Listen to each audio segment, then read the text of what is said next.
आयोजना गरिएको समावेशसहित एक तिहाई महिला सहभागिता सुनिश्चित भएको अवसरमा आयोजना गरिएको एक प्रकारले खुसी साट्ने समारोह नवनिर्वाचित पदाधिकारी तथा सदस्यहरूलाई बधाई तथा शुभकामना दिने समारोहका रूपमा यो समारोह आयोजना गरिएको छ। सबभन्दा पहिले त म तपाईहरु सबैलाई आफ्नो तर्फबाट पार्टी केन्द्रीय कमिटीको तर्फबाट हार्दिक स्वागत गर्न चाहन्छु। नेपालमा पहिलो एक तिहाई सहभागिता महिला सहभागिता सुनिश्चित गर्ने पार्टीका रूपमा प्रमुख पार्टीका रूपमा नेकपा एमाले स्थापित भएकोमा सामूहिक रूपमा खुसी प्रकट गर्न चाहन्छु र यो अभियानको नेतृत्व गर्दा अखिल नेपाल महिला सङ्घ जसले एक तिहाई सहभागिताको नेतृत्व गर्यो अखिल नेपाल महिला सङ्घलाई म पार्टीकै तर्फबाट हार्दिक बधाई भन्न चाहन्छु र तपाईहरु जो यो एक तिहाई अभियान अन्तर्गत पार्टीको नेतृत्वको जिम्मेवारीमा रहनुभएको छ सबै कमरेडहरूलाई म पार्टीको तर्फबाट हृदयदेखि नै बधाई भन्न चाहन्छु, शुभकामना दिन चाहन्छु र मैले आज तपाईहरुका बीचमा भन्ने विषयहरूमध्येको एउटा महत्त्वपूर्ण विषय के हो त भन्दाखेरि स्वाभाविक रूपमा महिलाहरू सामाजिक विकासको प्रक्रियामा सदैवदेखि पछाडि परेका कारणले गर्दाखेरि महिला आन्दोलन र अलिकति समाजमा महिलाका पक्षबाट काम गर्ने जिम्मेवारी महिलाहरूलाई पहिलेदेखि पार्टीले दिँदै आयो। त्यस अर्थमा महिला नेतृत्वको ज्यादा पैरवी महिलाका मुद्दाहरूमा हुने गर्छ। एकाध कमरेडहरू बाहेक समग्र पार्टीको नेतृत्वको रूपमा महिला नेतृत्व विकास गर्ने कुरा अब अपरिहार्य भइसकेको छ। अब तपाईहरु महिला समुदायको मात्रै नेता होइन, सिङ्गो राजनीतिको नेता हो भन्ने अर्थमा तपाईहरुले आफूलाई विकास गर्नुपर्छ भन्ने मलाई लाग्छ। अन्यथा के भइदिन्छ भन्दाखेरि हाम्रो सिङ्गो शक्ति एउटा समुदायमा मात्रै केन्द्रित हुन्छ। एक तिहाई हामी छौँ, एक तिहाई हिस्सा समुदायको मात्रै नेताका रूपमा रहिदियो भने त्यो पार्टी आन्दोलनका लागि चाहिँ नेतृत्व विकासमा ठुलो समस्या हुन्छ। त्यस अर्थमा अब चाहिँ तपाईहरु जो नेतृत्वमा रहनु भएको छ तपाईहरु नेता भनेको चाहिँ समाजको नेता हो, राष्ट्रको नेता हो, समुदायको मात्रै नेता होइन भन्ने अर्थमा तपाईहरुले आफूलाई विकास गर्नुपर्छ भन्ने मलाई लाग्छ। त्यसमा अब हाम्रो नेतृत्वमा रहनुभएका कमरेडहरू जो उपाध्यक्ष अर्चना साक्य लगायत पदाधिकारी 2 जना कमरेडहरू हुनुहुन्छ, त्यसैगरी थाई कमिटीका कमरेडहरू जसले स्वाभाविक रूपमा नेतृत्वका रूपमा आफूलाई स्थापित गरिसक्नु भएको छ। उहाँहरूको मार्गनिर्देशनमा तपाईहरुले आफूलाई समग्र राष्ट्रको नेताका रूपमा समुदायमा मात्रै सीमित नगरिकन सिङ्गो राष्ट्रको नेताका रूपमा स्थापित गर्नका लागि पहल लिनुहुनेछ भन्ने कुराको अपेक्षा राख्छु र त्यस प्रकारको भूमिकामा सफल हुनुहुनेछ भन्ने कुराको विश्वास पनि प्रकट गर्न चाहन्छु। तपाईहरु सबैलाई त्यो कामका लागि सफल हुनुहोस् भनेर शुभकामना पनि व्यक्त गर्न चाहन्छु। खास गरी आज हामी हाम्रो पार्टीको जीवनको कुराकानी गर्ने हो भने हामी एउटा असाधारण चुनौतीका बीचमा जनताको अभूतपूर्व विश्वासका साथ एउटा नयाँ यात्रामा अगाडि बढेका छौँ। त्यो भनेको के हो भन्दाखेरि मुलुकको समृद्धि र विकासको यात्रा, राजनीतिक स्थायित्वको यात्रा, राष्ट्रिय स्वाधीनता र स्वाभिमानको यात्रा। स्वाभाविक रूपमा यो यात्राको नेता पार्टी हाम्रो पार्टी नेकपा एमाले हो र यो पार्टीलाई एक प्रकारले राष्ट्रिय भूमिकाबाट अलग गर्नका लागि एउटा गम्भीर षड्यन्त्र सुरु भएको छ, जसलाई हामी राजनीतिक घेराबन्दी भन्ने गर्छौँ।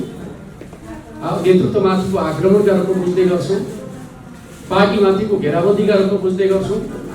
यो घेराबन्दीलाई तोड्ने सामर्थ्य भनेको नेपाली जनताका बीचमा छ र त्यो तागतलाई हामी जागृत गर्नेछौँ। यो सम्पूर्ण शक्ति समाजको त्यो तागतलाई जागृत गरिकन आज हाम्रो पार्टीका विरुद्ध जुन प्रकारको घेराबन्दी भएको छ त्यो घेराबन्दीलाई छिचोल्ने खालको काम हामीले गर्न सक्नेछौँ। त्यो घेराबन्दीलाई छिचोल्नु भनेको के हो त भन्दाखेरि आउने 3वटा निर्वाचनहरू, स्थानीय तहको निर्वाचन, प्रदेशको निर्वाचन र प्रतिनिधि सभाको निर्वाचन, जो निर्वाचन आधारभूत लोकतान्त्रिक निर्वाचनका रूपमा रहन्छन्, ती निर्वाचनहरूमा हामी पहिलो पार्टी मात्रै होइन, पहिलो पार्टी त अहिले पनि छौँ धेरै ठाउँहरूमा, नेतृत्व गर्ने पार्टीका रूपमा बहुमत प्राप्त पार्टीका रूपमा हामीले आफूलाई स्थापित गर्नु जरुरी छ। र म त कमरेडलाई के भन्न चाहन्छु भन्दाखेरि अहिले पनि हामी राष्ट्रको पहिलो शक्ति हौ। अहिले हामी सरकारबाट किन बाहिर छौँ भनेर भन्दाखेरि हाम्रा विरुद्ध गठबन्धन गरिएको छ, त्यस अर्थमा हामी बाहिर छौँ। तर नेता त हामी अहिले नै छँदैछौँ। तर के हुन्छ भने भविष्यमा पनि गठबन्धनद्वारा हामीलाई नेतृत्वभन्दा बाहिर राख्ने जुन प्रकारको षड्यन्त्र हुनेछ, त्यो षड्यन्त्रलाई चिर्नका लागि जनताको बलियो समर्थनको आवश्यकता पर्छ। र हाम्रो अध्यक्षले बारम्बार भन्ने गर्नुहुन्छ, बहुमत जनताको समर्थन प्राप्त पार्टीका रूपमा नेकपा एमालेलाई विकास गर्नुपर्छ, सम्भव छ भन्ने कुरा गर्नुहुन्छ। म पनि के भन्छु भन्दाखेरि हामीले जुन प्रकारका एजेन्डाहरू अगाडि सारेका छौँ, जुन प्रकारका लक्ष्यहरू निर्धारण गरेका छौँ, जस्तो प्रकारको सङ्गठन प्रणालीको विकास गरेका छौँ, यो असम्भव छैन। बहुमत जनताको समर्थन प्राप्त गर्न सम्भव छ। यद्यपि यो चुनौतीपूर्ण छ, किनकि अहिलेसम्म हामीले अधिकतम लोकप्रिय मत भनेको 33-35% को हाराहारीमा मात्रै प्राप्त गर्न सकेका छौँ। त्यो लोकप्रिय मतलाई 50% मा पुर्याउने कुरा भने सामान्य कुरा होइन, चुनौतीपूर्ण कुरा हो, तर असम्भव कुरा होइन। जनतालाई हामीले आकर्षित गर्न सक्यौँ भने त्यो सम्भव छ भन्ने मान्यताका आधारमा हामी जुट्नु जरुरी छ भन्ने मलाई लाग्छ। त्यस अर्थमा हामी सबैको दायित्व त्यो हो भन्ने कुरालाई बुझ्नु जरुरी छ। र विशेष गरी महिला आन्दोलनका सन्दर्भमा कुरा गर्दाखेरि अब यहाँ अष्ट कमरेड लगायतका नेता कमरेडहरू भएका ठाउँमा मैले यो सन्दर्भको चर्चा गर्नु त्यति सान्दर्भिक नहोला, तर पनि म केही कुराहरू कमरेडका बिचमा के भन्छु भन्दाखेरि आज समाजमा जुन रूपान्तरण भइरहेको छ, अधिकारका दृष्टिकोणले भन्दै पनि हामी संविधान र कानुनका दृष्टिकोण समानताको युगमा प्रवेश गरेका छौँ। संविधान र कानुनले हामीलाई कतिसम्म अनुमति दिन्छ भन्दाखेरि 100% नेतृत्व गर्ने अनुमति दिन्छ। नेतृत्व गर्नका लागि संविधान र कानुनले हामीलाई छेकेका छैन। हामी सिङ्गो राष्ट्रको नेतृत्व महिलाहरूले मात्रै गर्छौँ भन्दाखेरि पनि प्राप्त गर्न सक्ने संवैधानिक र कानुनी संरक्षण प्राप्त छ। त्यो चिज पुरुषहरूका लागि चाहिँ 33% सम्भव छैन। पुरुषले अधिकतम सहभागिता प्राप्त गर्न सक्ने कुरा भनेको 2/3 मात्रै हो, तर महिलाहरूले प्राप्त गर्न सक्ने कुरा भनेको 100% हो। तर व्यवहारमा यो अझै चुनौतीपूर्ण छ भन्ने कुरा तपाईँ हामी सबैले बुझिरहेका छौँ।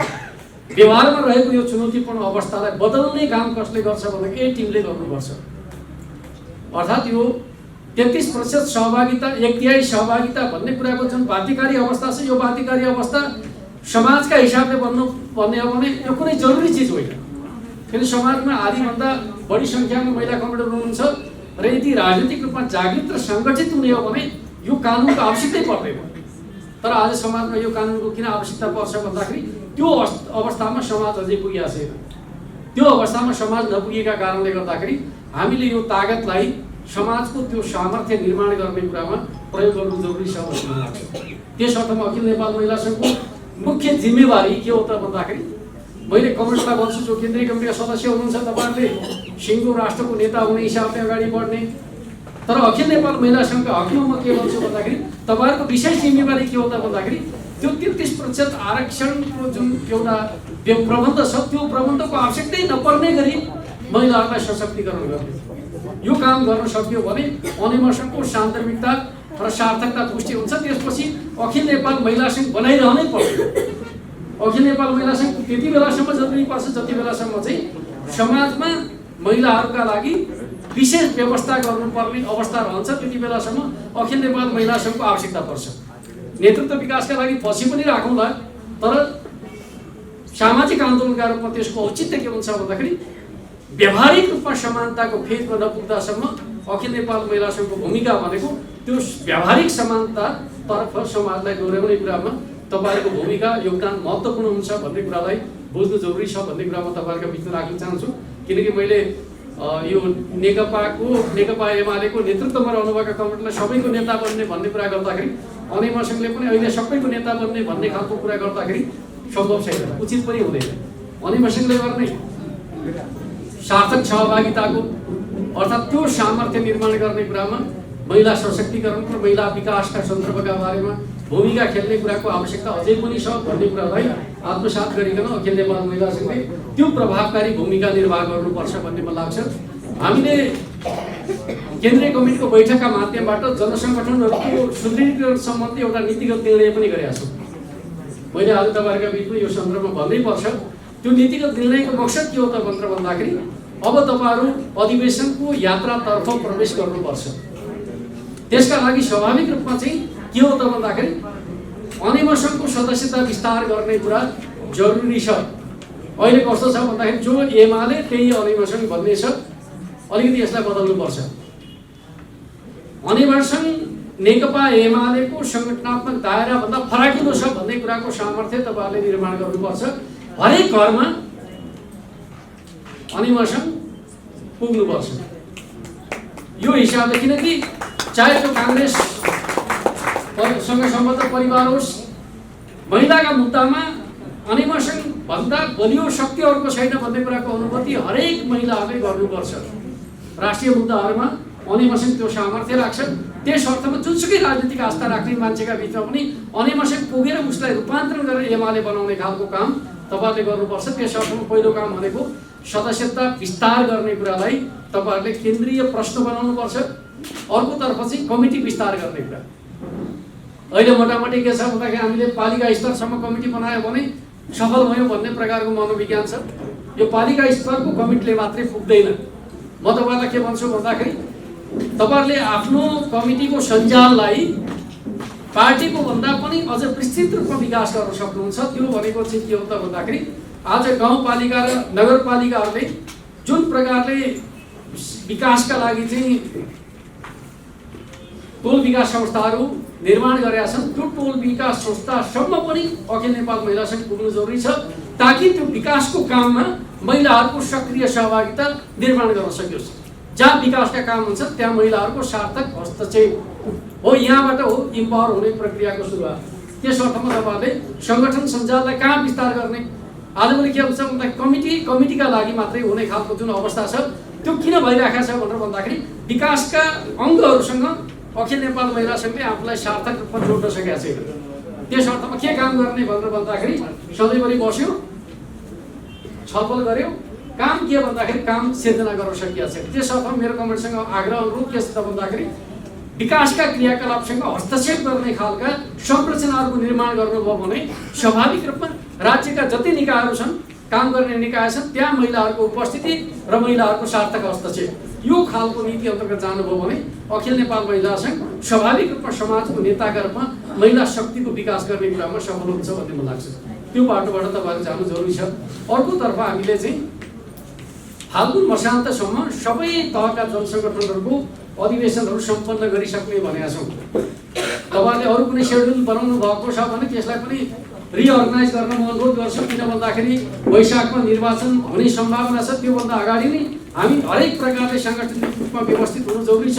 त्यस अर्थमा तपाईँहरूले जसरी पार्टीले एकैपटक काम गर्ने योजना बनायो, एकैपटक वडा अधिवेशन, एकैपटक पालिका अधिवेशन, त्यो कुरा यदि सम्भव छ भने म त अखिल नेपाल महिला सङ्घको जुन प्रकारको कार्यकर्ता शक्ति छ सम्भव छ भन्ने मलाई लाग्छ। काममा कस्तो भइरहेको छ भन्दाखेरि सीमित नेताहरू चाहिँ खटिरहने, अरू बाँकीको सन्दर्भका बारेमा जिम्मेवारी छैन भन्ने खालको जुन अवस्था छ, त्यो अवस्थाको अन्त्य कसरी हुन्छ भन्दाखेरि एकैचोटि गर्न थाल्नुभयो भने जुन भूगोलमा छ त्यो त्यहाँको नेताका रूपमा स्थापित हुन्छ।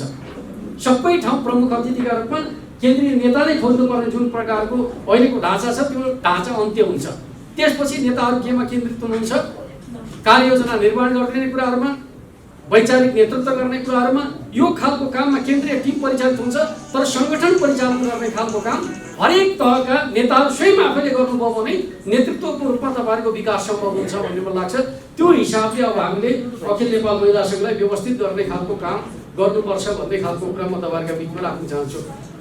त्यस अर्थमा तपाईँहरूले चाहिँ एउटा कार्यतालिका बनाएर हामीले भनेका छौँ उसको पहिलो हप्ता तपाईँले अखिल नेपाल महिला सङ्घको चाहिँ केन्द्रीय कमिटीको बैठकको आयोजना गर्ने, त्यसमा कार्ययोजना तयार गरिकन चाहिँ व्यवस्थित रूपमा अगाडि बढ्ने भन्ने कुरा गरिएको छ।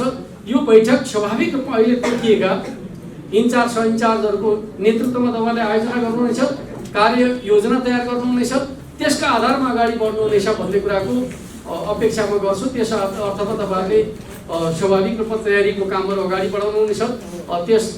त्यसरी अगाडि बढ्यो भने अहिले हामी जुन प्रकारको अवस्थामा उपलब्धि पाएका छौँ त्यो उपलब्धिको सार्थक प्रयोग गर्न सक्छौँ र समाजलाई बदल्न सक्छौँ भन्ने कुरा म कमेन्टका बिचमा राख्न चाहन्छु।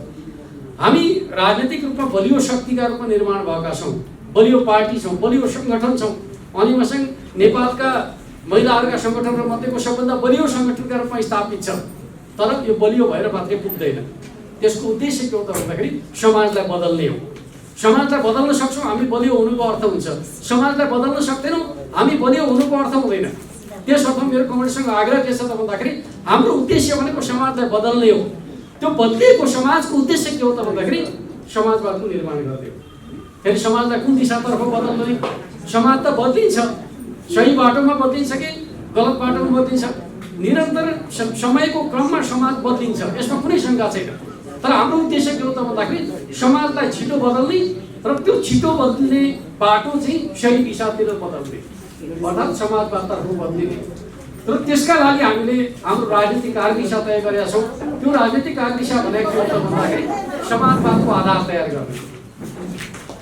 अघि हामी समाजवादको आधार तयार गर्ने कुरा गरिरहँदाखेरि कुन रूपमा त्यो काम गर्न सक्छौँ भनेर भन्दाखेरि पहिलो कुरा त म तपाईँहरूलाई के कुरा भन्न चाहन्छु भन्दाखेरि समाजमा राजनीतिक परिवर्तनद्वारा एउटा विषयको परिवर्तन हुन्छ, त्यो भनेको उत्पादन सम्बन्धको बदलाव हुन्छ। समाज बदल्यो भने के हो भन्दाखेरि पुरानो उत्पादन सम्बन्धका ठाउँमा नयाँ उत्पादन सम्बन्धको निर्माण भयो भन्ने कुरा नै हो। त्यसैले हामी क्रान्ति भन्ने गर्छौँ। नयाँ उत्पादन सम्बन्धको विकास गर्नका लागि के चाहिन्छ? उत्पादक शक्तिको विकास गर्नुपर्छ। जबसम्म हामी उत्पादक शक्तिको विकास गर्न सक्दैनौँ नयाँ उत्पादन सम्बन्धले विकास गर्नै सक्दैन। र समाजमा के हुने गर्छ भन्दाखेरि उत्पादन सम्बन्ध चाहिँ स्टेबल हुन खोज्छ, उत्पादक शक्ति चाहिँ निरन्तर विकास हुन्छ। र उत्पादन सम्बन्धले उत्पादक शक्तिको विकासलाई जबसम्म साथ दिन्छ स्थायित्व हुन्छ। जब उत्पादक शक्तिको विकास तीव्र हुन्छ उत्पादन सम्बन्धले त्यसलाई पछ्याउन सक्दैन, समाजमा अर्को क्रान्तिको जन्म हुन्छ। समाजवाद निर्माण गर्ने कुरा भनेको के हो त भन्दाखेरि नयाँ उत्पादक शक्तिको विकास गर्ने कुरा हो। जबसम्म हामीले नयाँ उत्पादक शक्तिको विकास गर्न सक्दैनौँ समाजवाद सम्भव हुँदैन। नारा लगाएर मात्रै हुँदैन। त्यो चिजलाई सार्थक गर्नका लागि के हुन्छ भन्दाखेरि उत्पादन सम्बन्धमा आधारित उत्पादक शक्तिलाई तीव्रताका साथ विकास गर्ने कुरा। यो भने के हो त भन्दाखेरि आज हामीले हाम्रो जुन प्रकारको जनशक्ति छ त्यो जनशक्तिलाई आजका सूचना प्रविधि ज्ञानद्वारा लैस गर्ने कुरा, उनीहरूको सामर्थ्य वृद्धि गर्ने कुरा, उनीहरूको आय आम्दानी वृद्धि गर्ने कुरा। जबसम्म मान्छेको आय आम्दानीमा वृद्धि गर्न सक्दैनौँ उसले समाजलाई बदल्ने खालको चाहिँ मान्यता स्थापित गर्न सक्दैन। ऊ सधैँभरि एक प्रकारको सम्झौतावादी भइदिन्छ, अर्थवादी भइदिन्छ। त्यस अर्थमा समाजलाई बदल्नका लागि उसको सामर्थ्य निर्माण गर्ने कुरा जरुरी हुन्छ। र महिलाहरूका सन्दर्भमा कुराकानी गर्दाखेरि उत्पादनमा उनीहरूको महत्त्वपूर्ण हिस्सेदारी सहभागिता, तपाईँहरूले उठाउँदै गरेको सम्पत्तिको अधिकारको प्रश्न त्यही कुरामा छ। सञ्चित सम्पत्तिमा अधिकारको प्रश्न होइन, सम्पत्ति आर्जन गर्ने कुरामा भूमिकाको प्रश्न प्रधान हुन्छ। जसले आर्थिक क्रियाकलापमा भूमिका निर्वाह गर्न सक्छ उसले समाजलाई बदल्ने कुरामा चेतनाको निर्माण गर्न सक्छ। किनकि चेतना भनेको आर्थिक सम्बन्धमा भर पर्छ। त्यस अर्थमा चेतनाको निर्माण स्वतः हुने कुरा होइन। आज नेपाली समाजमा महिला दिदीबहिनीहरू किन पछाडि पर्नु भएको छ? आर्थिक क्रियाकलाप जसले पैसा आर्जन गर्छ त्यो क्रियाकलापमा महिलाहरूको सहभागिता न्यून छ। यद्यपि पछिल्लो समय महिलालाई सन्तुष्ट पार्नका लागि घरायसी कामको पनि मूल्य हुन्छ भन्ने खालको तर्क गरिन्छ। यो एक प्रकारले भन्यो भने समाजलाई बदल्ने कुराका विरुद्धको तर्क हो। महिलाहरूको भूमिका बढी छ भन्नुको अर्थले स्वतः महिलाहरूको सामाजिक रूपमा सशक्तिकरण हुन सक्दैन। सामाजिक रूपमा महिलाहरूको सशक्तिकरणको सन्दर्भ के हो त भन्दाखेरि आर्थिक क्रियाकलापमा उनीहरूको महत्त्वपूर्ण सहभागिता, हिस्सेदारी र योगदान हो। जुन कुराले मात्रै समाजमा महिलाहरूलाई नेतृत्वका रूपमा स्थापित गर्न सक्छ हो यो कुरा हो उत्पादक शक्तिको विकास। उत्पादक शक्तिको विकास भनेको कल कारखानामा काम गर्ने मजदुरहरूको क्षमताको वृद्धि मात्रै होइन, हरेक नागरिकलाई आर्थिक क्रियाकलापमा जोड्ने खालको कुरा हो। र त्यसका माध्यमबाटै उत्पादक शक्तिको विकास हुन्छ भन्ने कुराको मान्यतालाई हामीले बुझ्न सक्यौँ भने समाजलाई बदल्न सक्छौँ। समाज बदलिने तरिका भने के हो भने यो तरिका हो भन्ने कुरालाई कमेन्टले बुझ्नु जरुरी छ। त्यसो भयो भने हामी हाम्रो समाजलाई छिटो बदल्न सक्छौँ।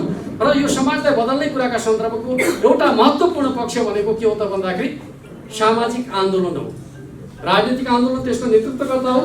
तर अहिले जुन क्षेत्र पछाडि परेको छ त्यो क्षेत्रलाई उठाउने कुराका सन्दर्भमा सामाजिक आन्दोलनहरूको महत्त्वपूर्ण योगदान हुन्छ भन्ने कुरालाई तपाईँ हामी सबैले बुझ्नु जरुरी छ। एउटा पक्ष के हुन्छ भन्दाखेरि मैले बेला बखत भन्ने गर्छु जुन समुदाय पछाडि परेको छ त्यो समुदायमा रूढिवादी चिन्तन सबभन्दा ज्यादा हुन्छ। अगाडि बढेको समुदायले रूढिवादको पोषण गर्छ, आफ्नो स्वार्थका लागि गर्छ, तर ऊ निष्ठापूर्वक त्यो अन्धविश्वासमा रहेको हुँदैन। उसले कुरा गर्छ, धर्मका कुरा गर्छ, संस्कृतिका कुरा गर्छ, परम्पराका कुरा गर्छ। केका लागि गर्छ भन्दाखेरि आफ्नो वर्चस्व कायम गर्नका लागि गर्छ, तर यथार्थमा त्यसप्रतिको उसको गहिरो विश्वास हुँदैन।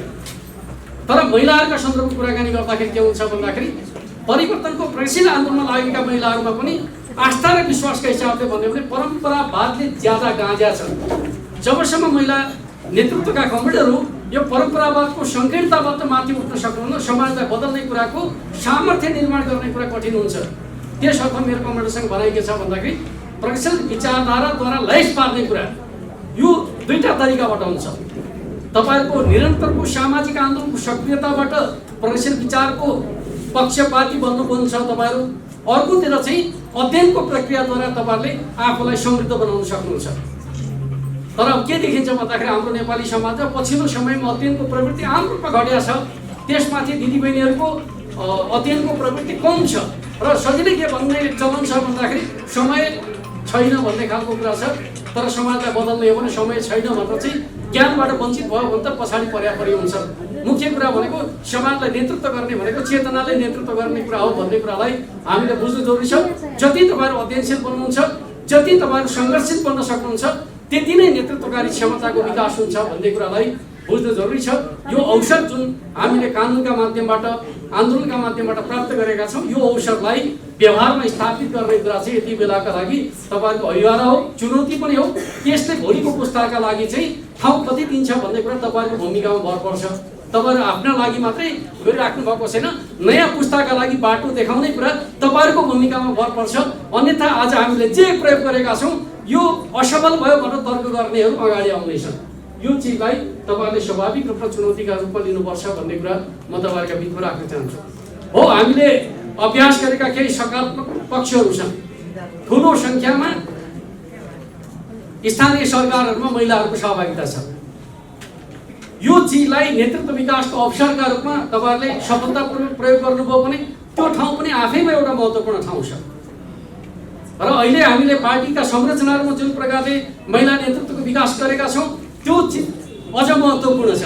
यो चिजलाई प्रयोग गरिकन स्वाभाविक रूपमा तपाईहरुले आफूलाई समाज परिवर्तनको एउटा महत्त्वपूर्ण अभियानकर्ताका रूपमा, नेतृत्वकर्ताका रूपमा स्थापित गर्ने कुराहरूमा सफलता प्राप्त गर्नुहुनेछ भन्ने कुरा म गर्न चाहन्छु।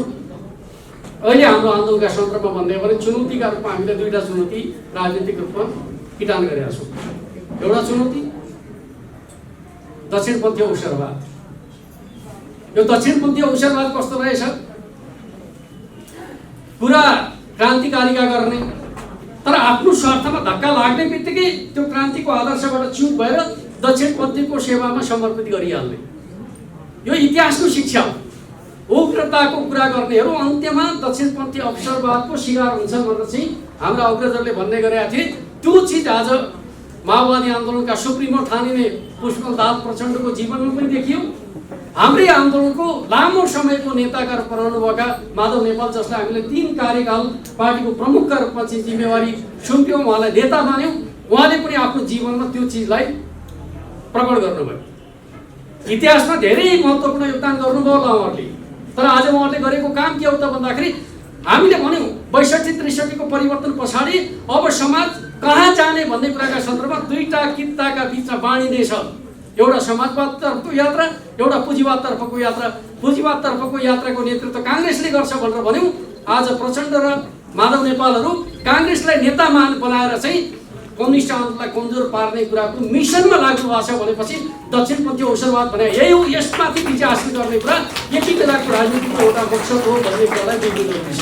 अर्कोतर्फ संगठनात्मक राजनीति। मैले हिजो बैठकका क्रममा पनि केही कुराहरू कमेन्टका बीचमा चर्चा गरेका थिएँ।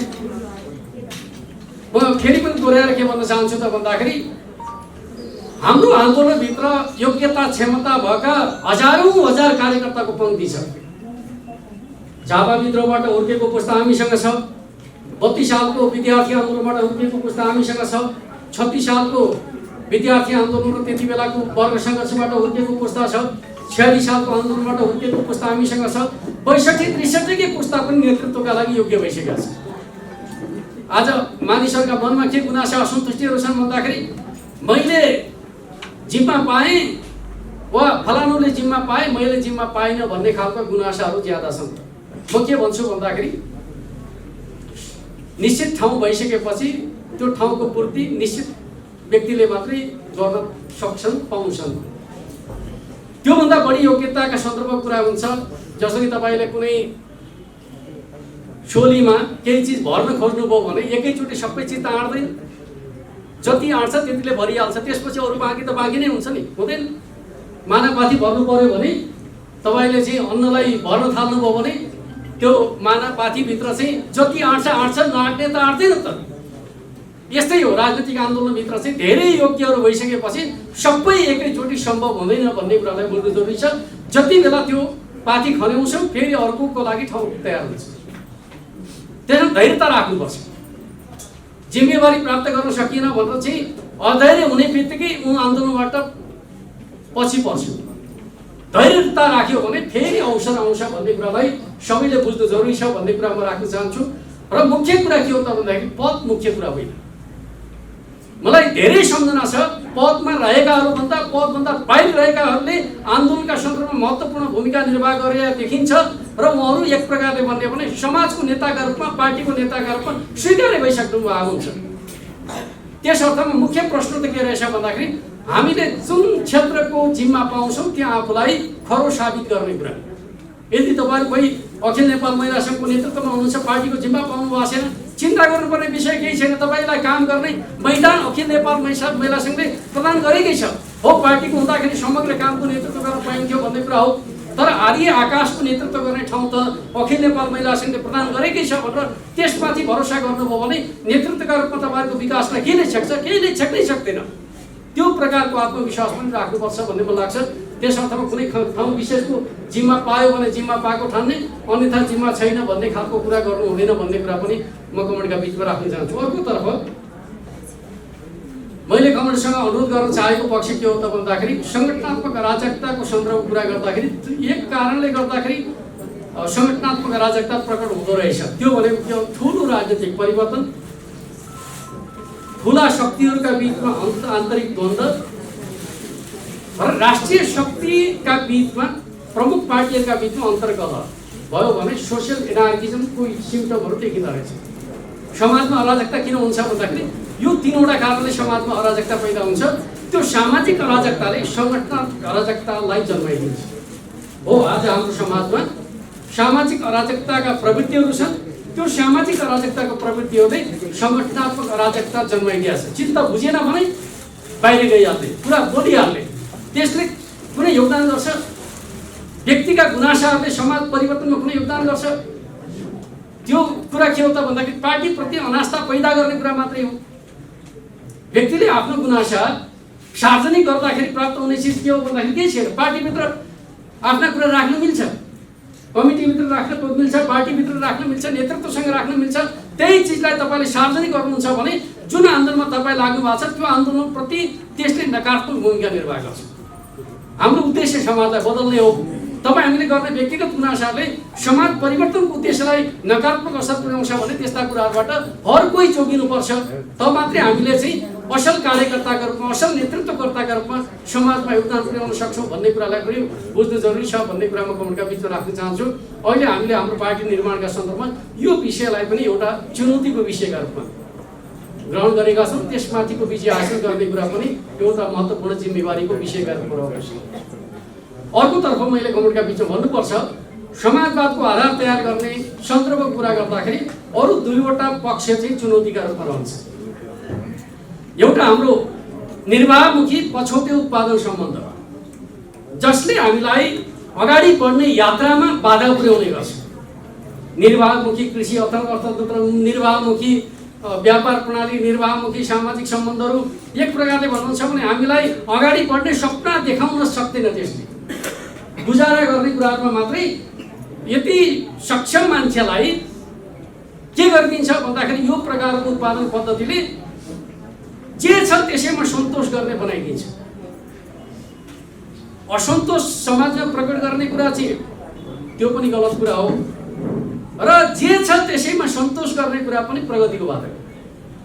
त्यसर्थ मान्छेले के हुन्छ भन्दाखेरि निरन्तर प्रगतिको योजना हरेकले निर्माण गर्नुपर्छ, व्यक्तिले निर्माण गर्नुपर्छ, परिवारले निर्माण गर्नुपर्छ र त्यो भने त्यसले नै के गर्छ त भन्दाखेरि समाजलाई बदल्ने कुराको सामर्थ्य निर्माण गर्छ। यो चिजलाई हामीले बदल्न सक्यौँ भने हाम्रो समाज छिटो बदलिन्छ।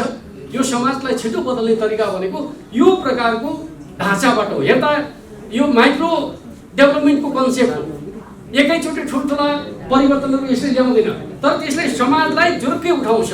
त्यस अर्थमा समाजलाई उठाउने कुराबाट नै समाजको परिवर्तन सम्भव हुन्छ भन्ने कुरालाई हामीले बुझ्नु जरुरी छ भन्ने कुरा म तपाईँहरूको बिचमा राख्न चाहन्छु। अर्कोतर्फ आजको हाम्रो समाजको अर्को चुनौती के हो त भन्दाखेरि मेहनत नगरिकन नाफा कमाउने प्रवृत्ति, जसलाई हामी एक प्रकारले भन्नुहुन्छ भने दलाल नोकरशाही पुँजीवाद भनेर भन्ने गर्छौँ।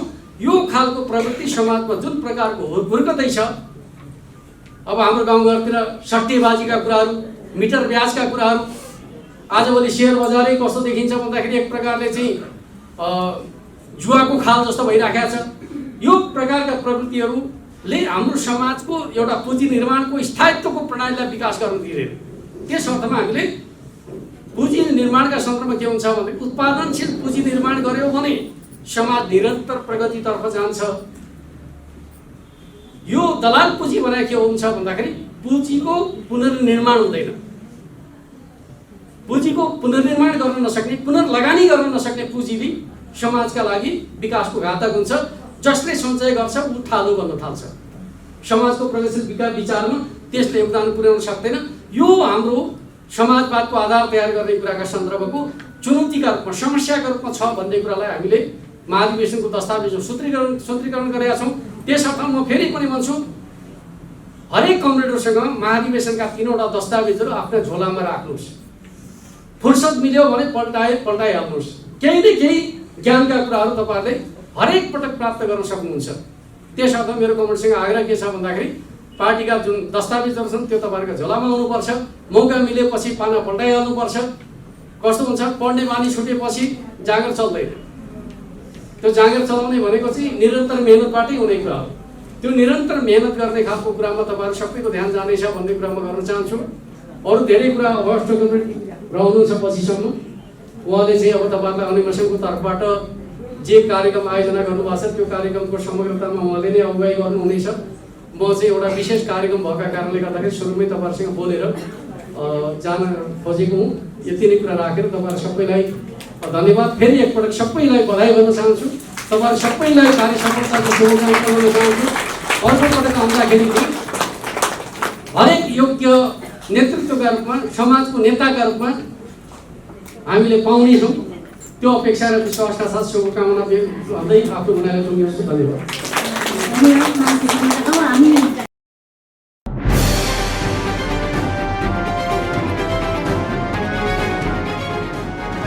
तपाईको सूचनाको साथी दैनिकी.com